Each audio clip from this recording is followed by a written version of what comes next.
In this movie, I'll be showing you how to create an interesting bass line through sample stacking and velocity techniques. So to start with, I found this bass line one shot here, and notice it's quite a long sample.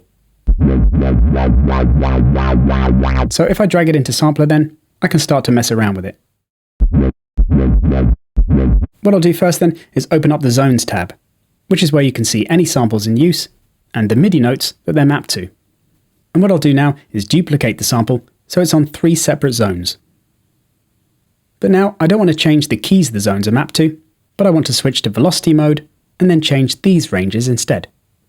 I could do this manually, but instead I'll right-click and choose to distribute the ranges equally. This means that each sample zone has its own range of velocity values to trigger it. So now if I play a MIDI clip of repeating C notes, all with a minimum velocity value, then it will trigger the first zone. And then I can change the sample start time if I like, activating snap if I'm getting any clicks. Then to move on to the next zone, I can increase the velocity values to around the middle. And then click on that zone and edit the sample start position for that one. And then go up to max velocity, and then select that zone and change its sample start position as well.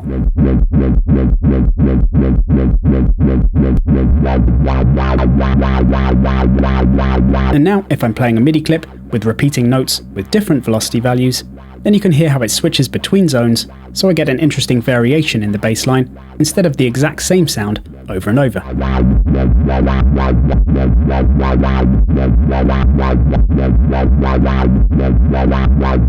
And you can fine-tune the start positions until you get a pattern you really like.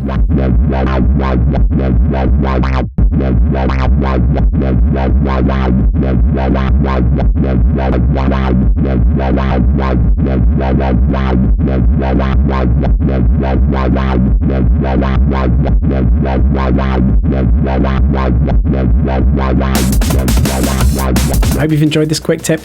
See you next time.